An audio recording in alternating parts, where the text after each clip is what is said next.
Hoy, en un giro inesperado en la política mexicana, Claudia Sheinbaum, la primera presidenta de México, hizo una revelación que sacudió los cimientos del país. En su conferencia de prensa, abordó los oscuros secretos de Genaro García Luna, el exsecretario de Seguridad Pública, cuyo nombre resuena como un eco sombrío de la corrupción y la impunidad. La presidenta presentó documentación que evidencia cómo este exfuncionario, en su época de gloria, bajo el gobierno de Felipe Calderón, traicionó la confianza del pueblo mexicano. Las imágenes de sus vínculos con el crimen organizado no solo son alarmantes, sino que exponen un sistema podrido que ha permitido la impunidad por demasiado tiempo. La condena de 38 años en Estados Unidos no es solo una victoria para la justicia, es un llamado de atención para todos nosotros.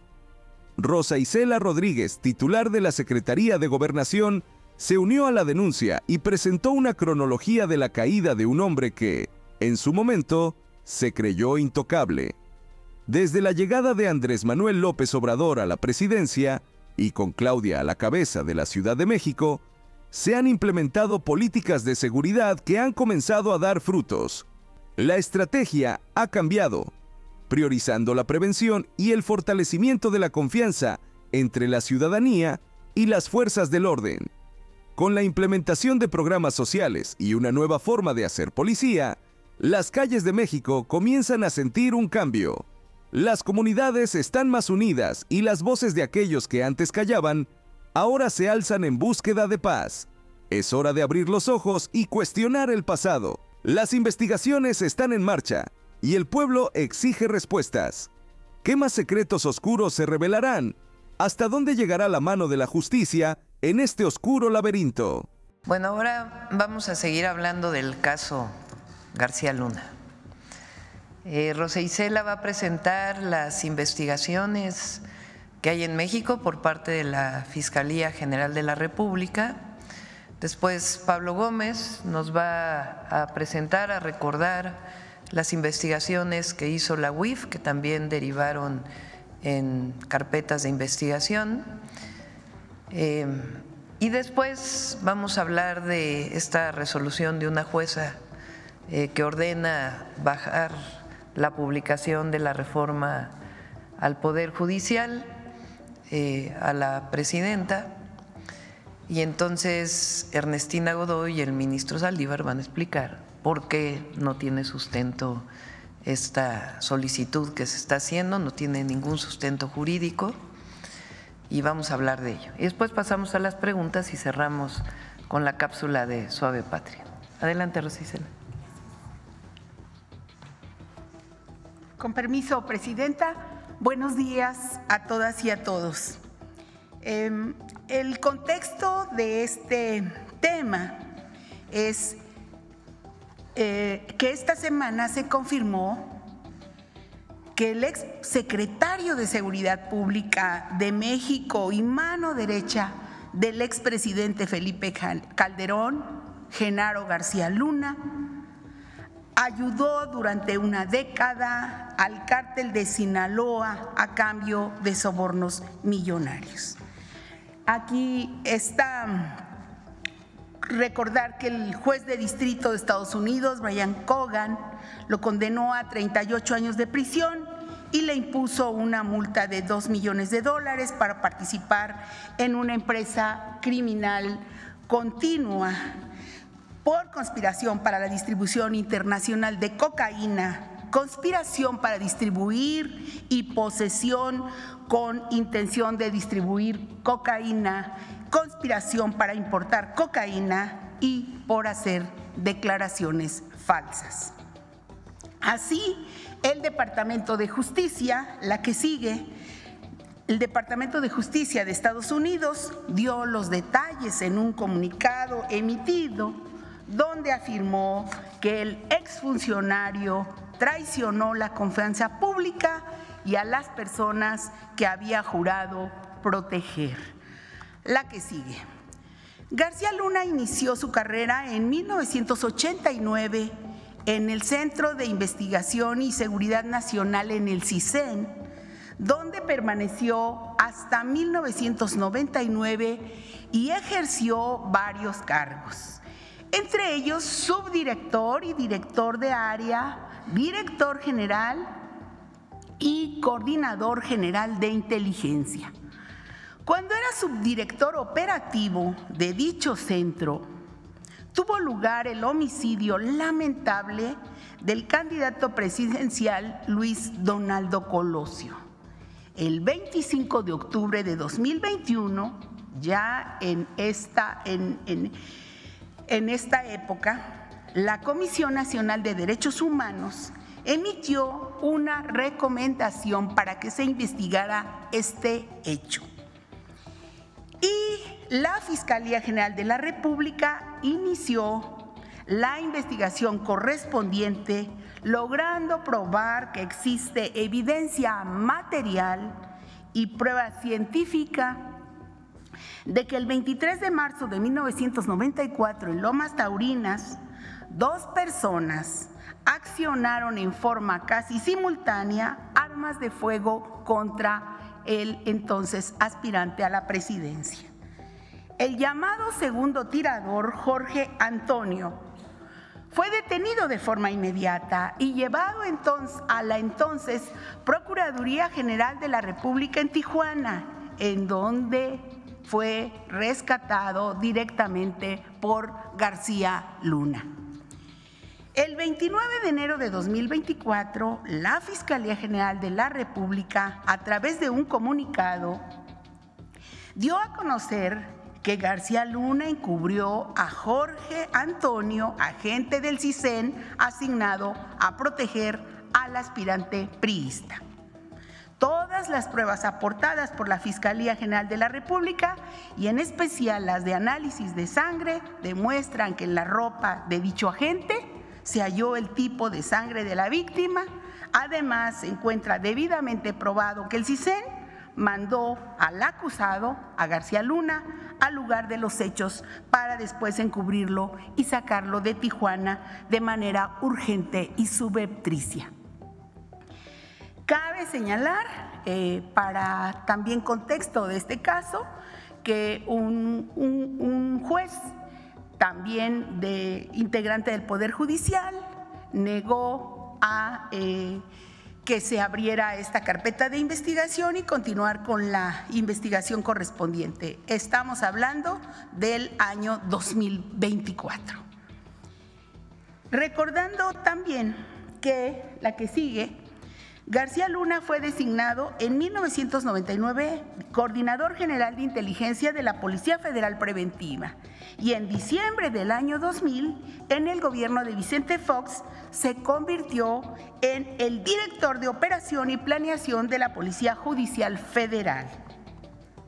Y en 2001 fue nombrado titular de la Agencia Federal de Investigación, la AFI.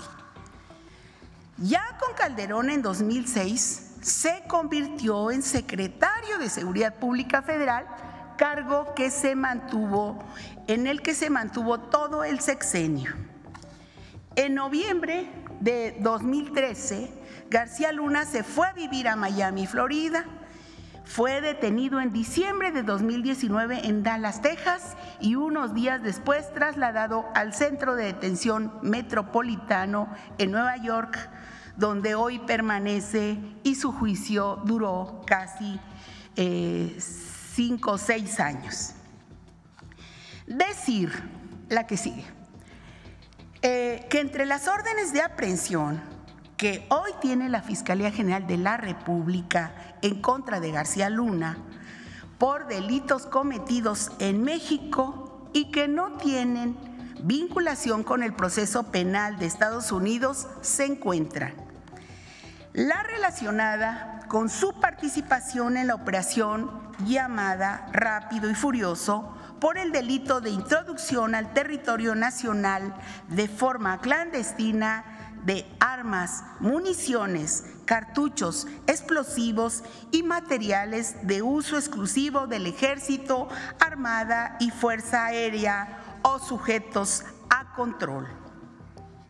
Hay que decir que la averiguación previa se inició en 2009 por la Procuraduría General de la República y que fue hasta el año 2020 cuando García Luna, que ya había dejado de ser secretario de Seguridad, se pudo judicializar por la actual Fiscalía General de la República.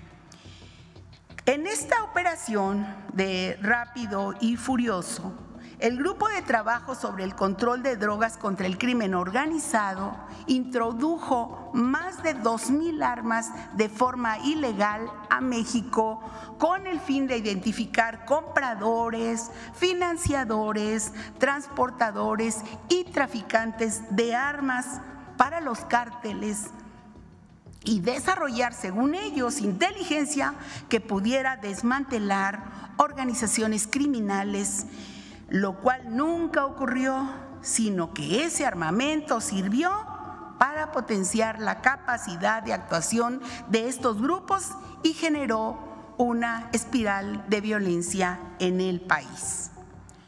Otra orden de aprehensión en su contra es por el uso indebido de atribuciones, este delito, uso indebido de atribuciones y facultades, así como por asociación delictuosa. Esta investigación también la lleva actualmente la Fiscalía General de la República y se debe a que la Secretaría de Seguridad y Protección Ciudadana en el 2020 promovió una denuncia penal ante la Fiscalía, ya que García Luna promovió un proyecto para la construcción de 12 centros federales de readaptación social bajo el esquema de la participación con la iniciativa privada, logrando que se aprobara el 10 de diciembre de 2010 un presupuesto para la celebración de contratos que se adjudicaron de forma directa a empresas creadas entre julio y octubre de este año 2010, exprofeso para este fin. Y se hizo una justificación del proyecto ante la Secretaría de Hacienda para que el gasto por cada recluso se iba a reducir, lo cual no ocurrió y al contrario, subió en exceso 10, 15 veces más por preso y ya que al pagar un centro de reclusión semivacío, incrementó exageradamente este costo por interno, generando un quebranto a la hacienda pública. Y pues finalmente decir que antier, un tribunal de Estados Unidos sentenció a Genaro García Luna y con ello también quedan asentados sus vínculos con el crimen organizado y pues recordar que el presidente López Obrador desde esta tribuna denunció una y otra vez el involucramiento del secretario de Seguridad de Felipe Calderón con organizaciones criminales. Y el Poder Judicial de la Federación no quiso juzgarlo y en cambio liberó a su socia y le regresó las cuentas a su esposa. El expresidente Calderón le dio a García Luna un poder ilimitado. Su gobierno declaró ante el pueblo una guerra contra los criminales que dejó muchas víctimas inocentes. Y las investigaciones de la Fiscalía General de la República en contra de García Luna, como aquí vimos, continúan abiertas. Y también la recuperación de los recursos del pueblo de México que actualmente litiga el gobierno mexicano en Estados Unidos. Subrayar que actualmente el gobierno de México, las autoridades han decidido siempre estar del lado correcto, del lado de los mexicanos, y estamos comprometidos con la cero corrupción, la cero impunidad y cero complicidad. Eso sería, Presidenta. Compañero Pablo Gómez.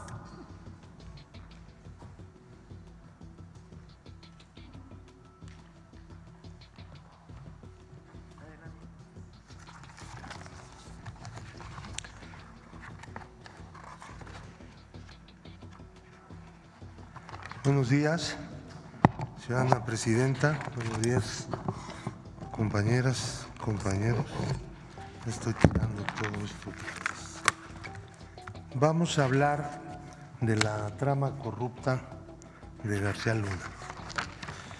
Durante el periodo de 2009 a 2018, la Policía Federal, el CISEN y el ODAPRIS, que es el organismo de prisiones, otorgaron 30 contratos. García Luna, a través del tejido empresarial del Grupo Weinberg, encabezado por Mauricio Samuel Weinberg López y Jonathan Alexis Weinberg Pinto, obtuvo contratos por un total de 727.923.523 dólares y 528.026.666 pesos, de los cuales fueron pagados 625.188.666 dólares y 93.866.666 pesos, con el siguiente detalle. Como ustedes pueden ver, la empresa Numbap Inc. recibió pagos del organismo de prisiones ODAPRIS por 288,5 millones.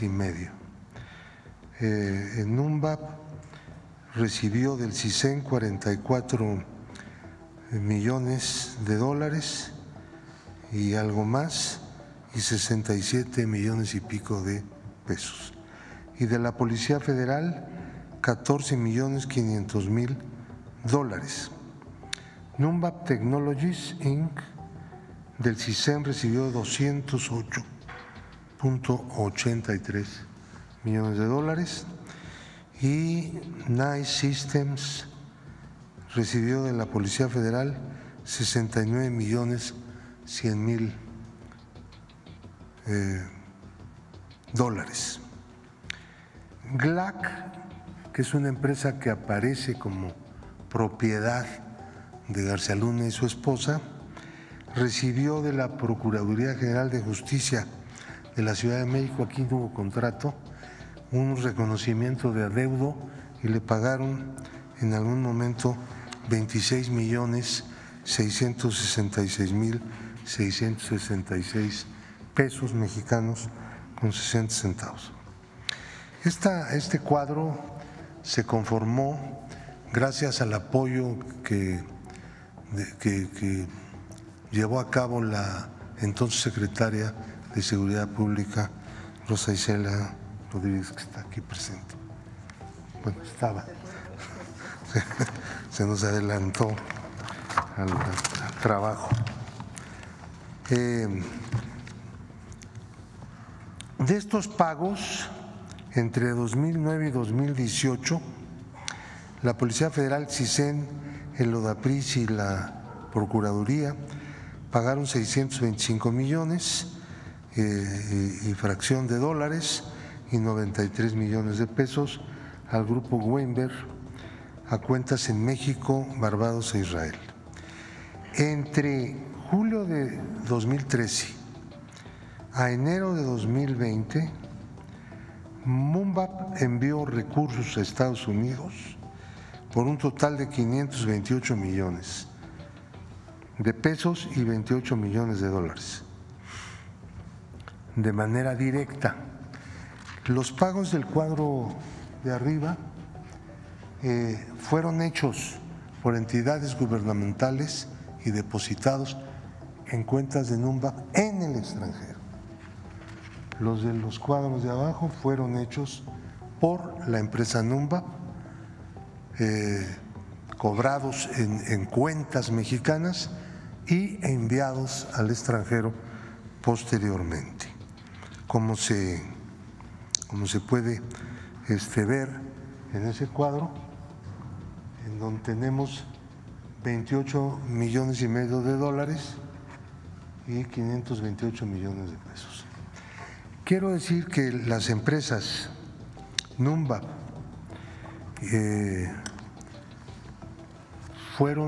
son constituidas en Panamá, no son empresas constituidas en el territorio mexicano, aunque operaron en México.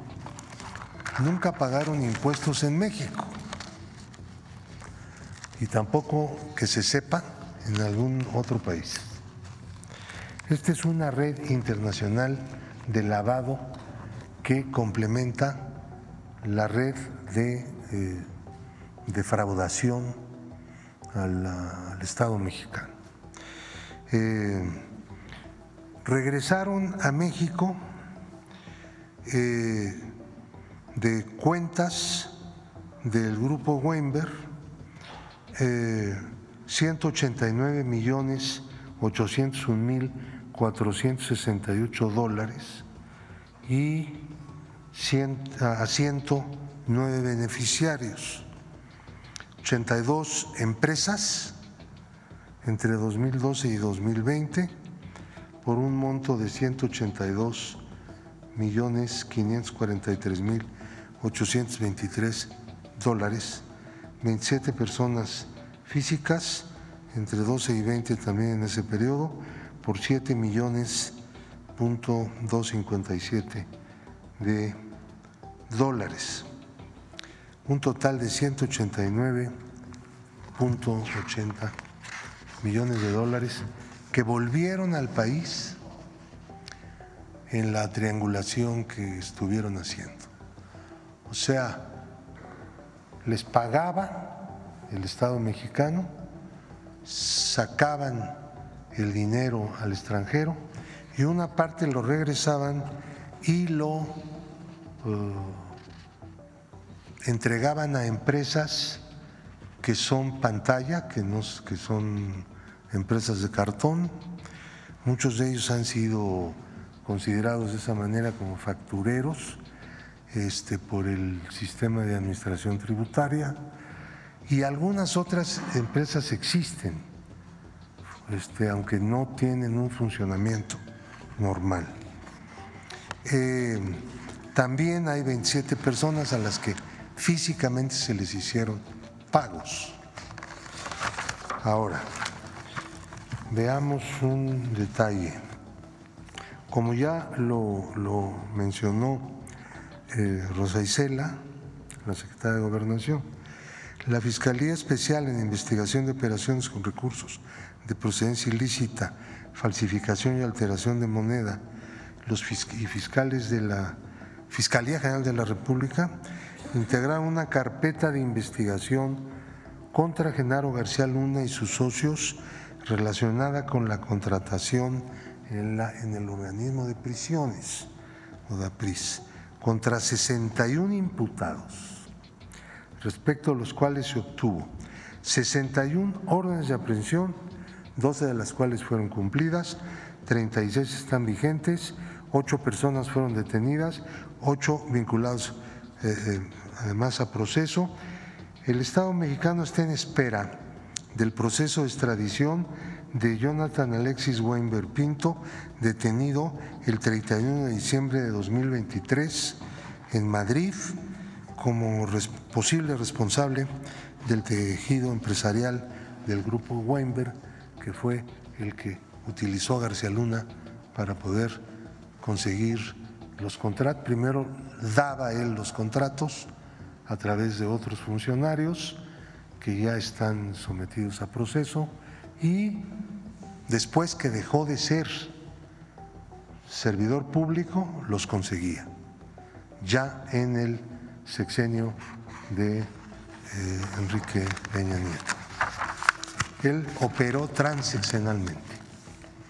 Ahora, tenemos un proceso civil que va a culminar en un juicio en el estado de Florida. La demanda civil para la recuperación de activos presentada por el Gobierno de México en contra de Genaro García Luna y cómplices ante las Cortes del Condado de Miami-Dade en el estado norteamericano de Florida. Se reclaman más de 600 millones de dólares procedentes del Estado mexicano a través de operaciones realizadas por el tejido empresarial del Grupo Weinberg, dirigido por Genaro García Luna, mediante una red de corrupción y lavado de dinero internacional, en la cual participan 7 personas físicas, 4 empresas contratistas, 40 empresas norteamericanas constituidas para adquirir, poseer bienes, diseminar recursos, recibir pagos y simular actividades. Antes del juicio propiamente dicho, que se llevará a cabo próximamente, dentro del proceso civil, le ha el juzgado ordenado entregarle al Gobierno de México $2.406.427, producto de la venta de inmuebles y de un acuerdo reparatorio que se hizo como parte de este proceso. Además, un departamento valuado en $555.800, que fue propiedad de García Luna y que ya se le entregó al Gobierno de México para su venta. Y ya han sido aseguradas 15 propiedades adicionalmente pertenecientes a García Luna y sus cómplices. Ahora,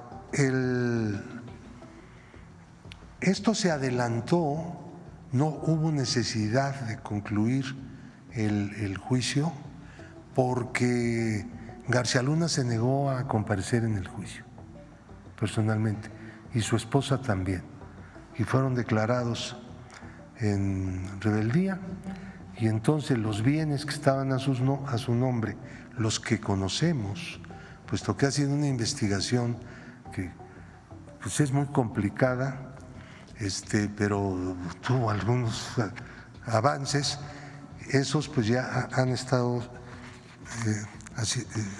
siendo adjudicados al Gobierno de México y han sido regresados y entregado el dinero conforme ha ido vendiendo los inmuebles a la tesorería de la Federación. Muchas gracias.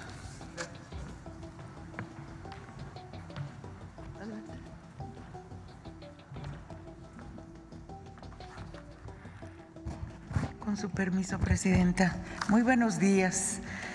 Vamos a explicar de manera muy general, tratando de no complicar, este tema de la actuación que han tenido distintos jueces, sobre todo jueces de distrito, emitiendo resoluciones de suspensión en todo el proceso, en las distintas etapas que ha tenido la reforma al Poder Judicial. Desde la presentación de la iniciativa lo intentaron con suspensiones, jueces de los estados, son jueces de distrito, ¿no? Y así han ido presentando a lo largo de todo este proceso legislativo que ha llevado de manera muy pulcra el Poder Legislativo, ¿no? Y ellos han estado emitiendo una serie de resoluciones. El caso que nos ocupó ayer, según los medios, es que le están pidiendo a la presidenta eliminar la publicación en el Diario Oficial del decreto por el que se reforman diversas disposiciones constitucionales en materia del Poder Judicial. El antecedente es que le habían ordenado también al presidente López Obrador hacer lo propio cuando el día 15 de septiembre salió publicado en el Diario Oficial, se emitió una resolución, un amparo donde daban la suspensión insólitamente con efectos restitutorios, a efecto de que se eliminara.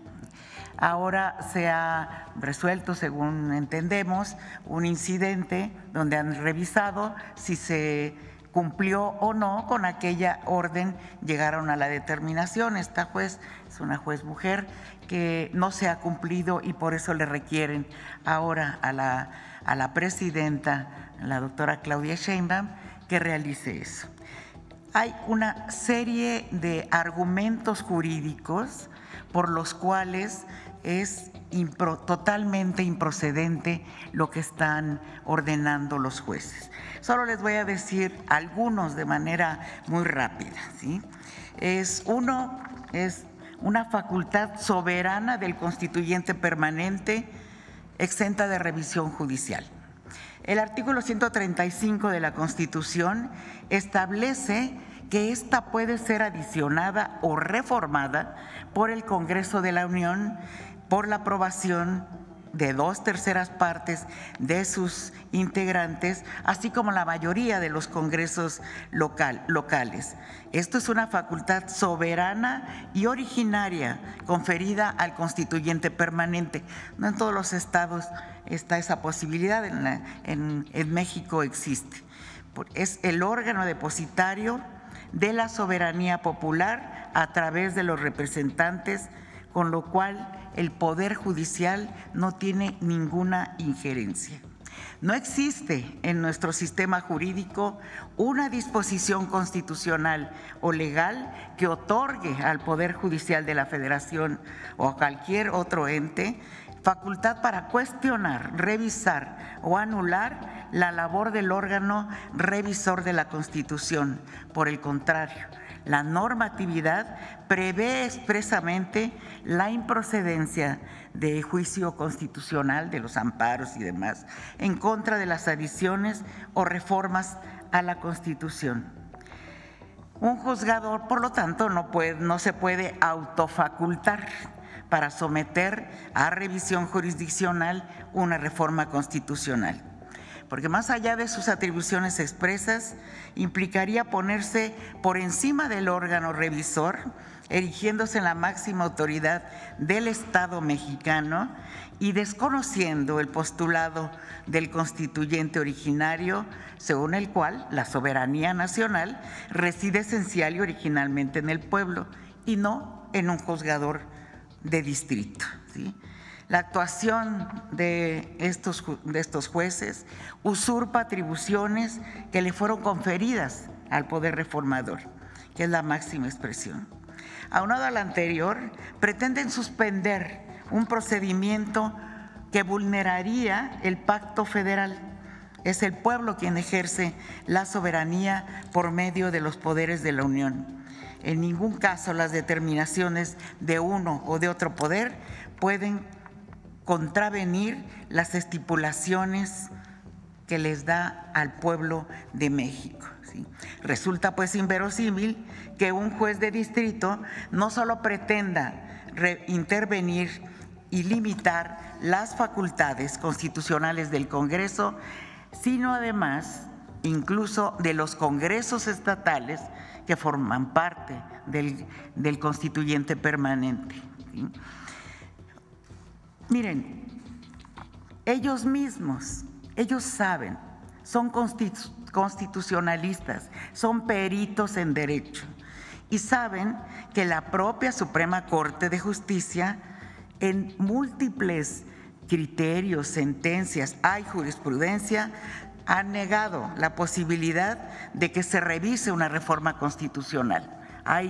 Está clarísimo, lo dicen, no es susceptible de control jurisdiccional una reforma constitucional, ya que se encuentra en sí misma el tema constitucional, ¿sí? La labor del órgano reformador de la Constitución constituye una función soberana, no sujeta a ningún tipo de control externo. Todo está, todo lo tenemos desarrollado y esto, quiero decirles también, hay un claro conflicto de interés, por si no fuera suficiente ya que están desobedeciendo a la propia Constitución.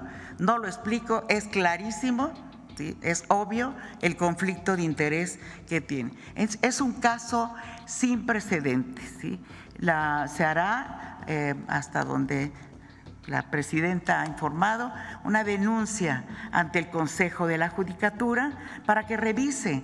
Tienen que revisar este Consejo de la Judicatura la actuación de los jueces de distrito que están contraviniendo la Constitución, sus propios criterios, sus propias jurisprudencia, y que determine el Poder Judicial si están actuando o no bien estos jueces de distrito que pretenden erigirse por encima de la soberanía del pueblo de México y del poder reformador que está en el Congreso.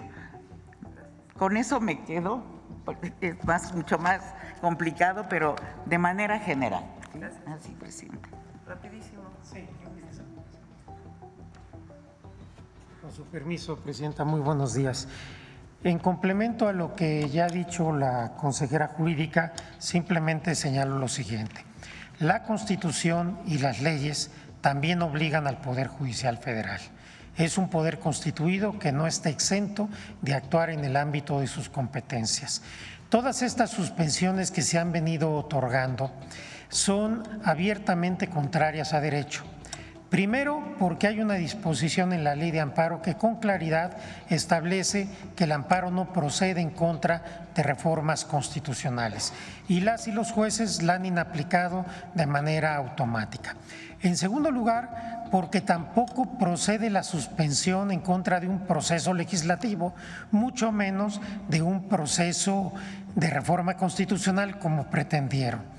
En tercer lugar, porque una suspensión no puede tener, en casos como este, un efecto restitutivo, que es invalidar o quitar una publicación en el Diario Oficial. Entre otras cosas, se está exigiendo a la presidenta algo que jurídicamente es imposible. El acto ya está consumado.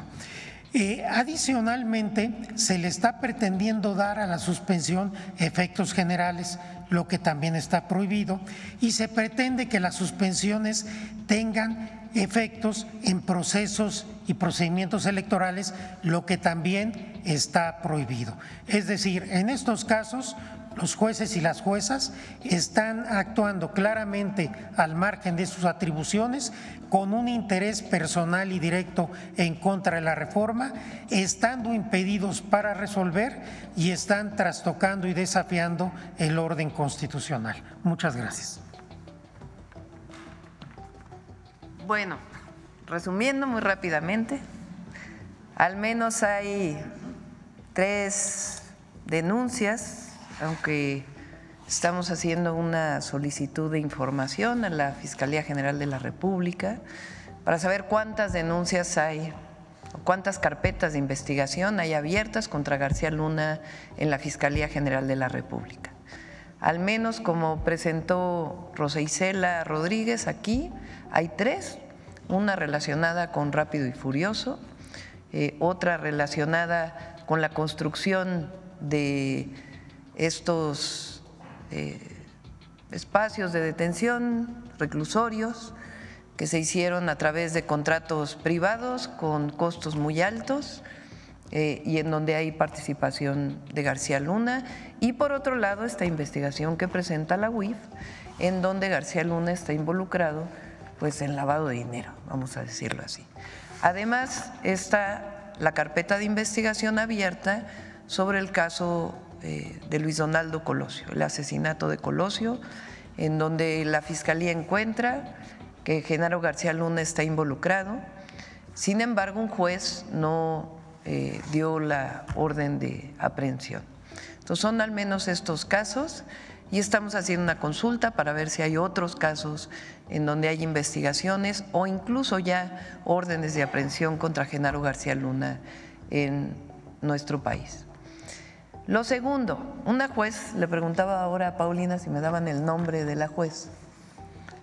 El día de ayer no nos ha notificado, es a través de los medios de comunicación, Nancy Juárez de Veracruz, de Coatzacoalcos, Veracruz, ordena bajar la publicación del Diario Oficial de la Federación de la reforma al Poder Judicial.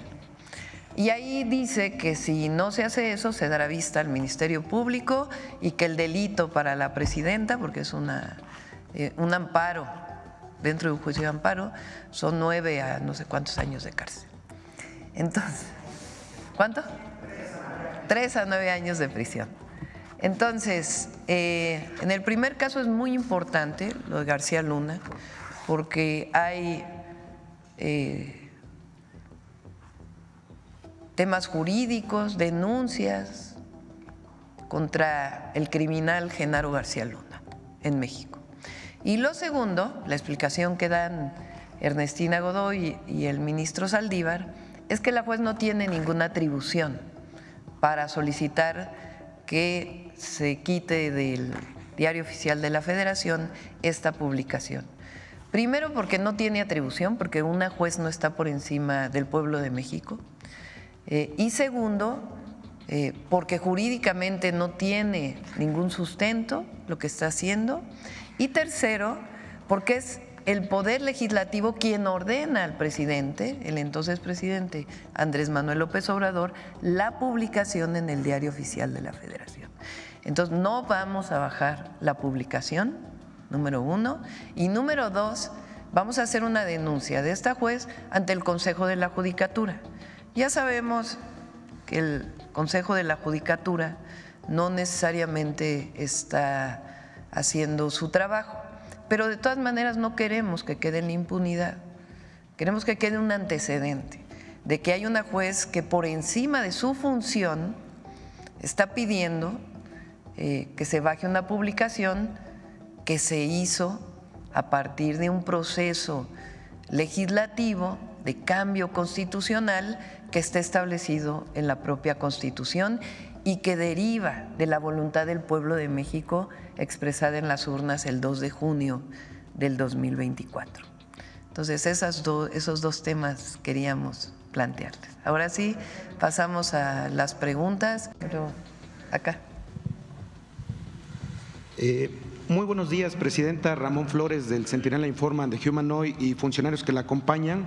La verdad es que nos urgía llegar aquí a la mañanera porque para mí es una pena el haber escuchado cómo ayer le matizaron la información varios periodistas y también la publicaron aquí en El País diciendo que el juez Brian Cogan había comparado a Genaro García Luna con el Chapo Guzmán.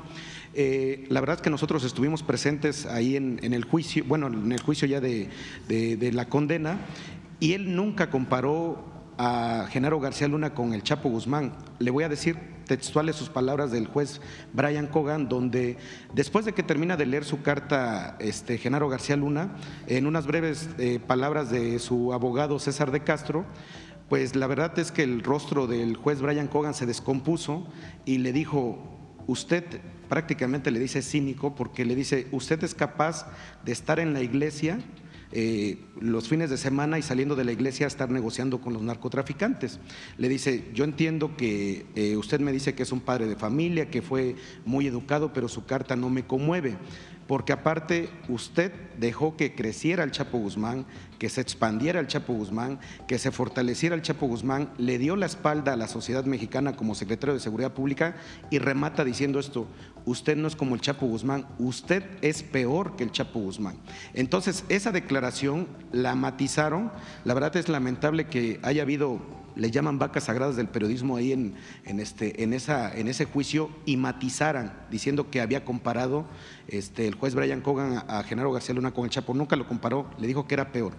Bueno, y también, Presidenta, preguntarle a don Pablo Gómez, porque también vimos el descaro brutal de que llega la esposa de Genaro García Luna, que tiene una orden de aprehensión aquí en México, llega allá al juicio, y cuando sale, ahorita le voy a mandar el video a Paulina, cuando sale, muchos hermanos migrantes la increpan de que regresara lo robado, y la señora con una sorna con una sonrisa, se fue riendo.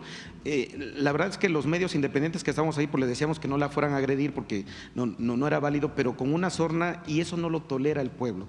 Entonces, preguntarle primero a don Pablo Gómez si ¿qué avance hay sobre su orden de aprehensión con la Fiscalía General de la República? ¿Qué pasó con la jueza que le liberó las cuentas? Y ahorita le hago una misma pregunta sobre el mismo tema. Gracias. ¿Quieres comentar algo?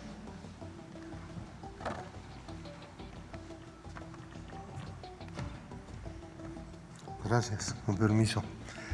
Sí, la orden de aprehensión contra García Luna y contra la esposa de García Luna es un proceso ya abierto que tiene a una gran cantidad de personas que están involucradas en ese procedimiento, que tienen orden de aprehensión. Hay varias personas que están en la cárcel por ese motivo. ¿Qué procede? Solicitar la extradición. Solicitar la extradición de todos los que están en Estados Unidos, empezando por García Luna y su esposa. El hecho de que García Luna esté en la cárcel no quiere decir que no haya que solicitar la extradición, porque una persona puede abandonar la cárcel por cualquier motivo, y en ese momento se aplica la extradición y el gobierno de Estados Unidos estaría en condiciones y con la obligación de enviar a México a esta persona cuando eventualmente abandone la cárcel. En cuanto a su esposa, pues inmediatamente deberían extraditarla. En cuanto a la jueza que quitó de la lista de personas bloqueadas a la esposa de García Luna, pues ustedes saben que no proceden, se los voy a decir con sinceridad, las quejas contra los jueces prácticamente son excepcionalmente proceden. Y siempre hemos presentado quejas, siempre hemos presentado recursos de revisión y siempre hay una negativa porque pues están en connivencia permanentemente. No por nada se hizo la reforma judicial más grande de la historia de México. Y, Presidenta, sobre el mismo tema, sobre la declaración del juez Brian Cogan, donde dice que Genaro García Luna es peor que el Chapo Guzmán, preguntarle en concreto, ¿es un mensaje también directo para los próximos funcionarios públicos en este país saber en dónde pueden terminar si ellos se coluden con el narcotráfico o con el crimen organizado? Sí, y no se requiere necesariamente de un juzgado de Estados Unidos. Es decir, la cero impunidad es la cero impunidad. A delincuentes y a quienes engañan al pueblo de México diciendo que desarrollan una función cuando en realidad están en contra. Ahora, el tema también es que ayer, qué bueno que mencionas esto porque no se conoce, qué bueno que pudiste tomar la palabra y que mencionas que estuviste en el juicio y lo que realmente dijo el juez. Porque ayer en varios medios, ahora resulta que García Luna no, quién sabe por qué lo sentenciaron después de 5 años de juicio. Ahora resulta que no hay pruebas y salen colaboradores del gobierno de Calderón o parte de su gabinete diciendo que no saben por qué García Luna fue sentenciado, cuando hay pruebas de personas, una embajadora, incluso hay un general y hay otras personas que le dijeron a Calderón que lo que estaba ocurriendo y la colusión con los delincuentes. Pero además, como si el juicio de García Luna en Estados Unidos no hubiera tenido la suficiente información, cruce de pruebas, cruce de testigos como para declararlo culpable, y las palabras del juez. Y además, ayer también, o antes de ayer, otros periodistas, porque también hay que hablar de quien así lo hizo, El montaje de Florence Cassés es previo, es cuando él era director de la Agencia Federal de Investigación. El invento de supuestamente bandas de secuestro, la denuncia que hicieron periodistas en aquel entonces, las amenazas de García Luna contra estos periodistas, por ese montaje en donde también participó un conocido conductor. Así es. Son previas a que Calderón lo nombre como secretario de Seguridad. Entonces ahora resulta que es una víctima. Calderón sabía.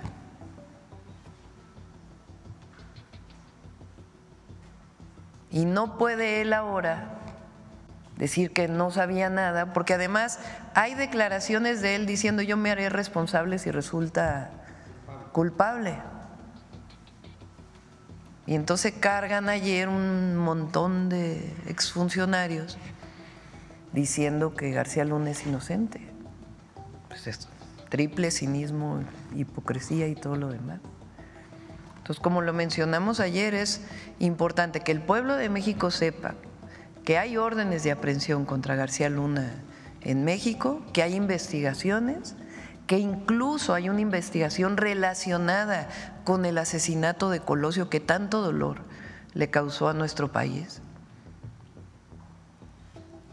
Y también pues vamos a ver el tema de la extradición de la esposa.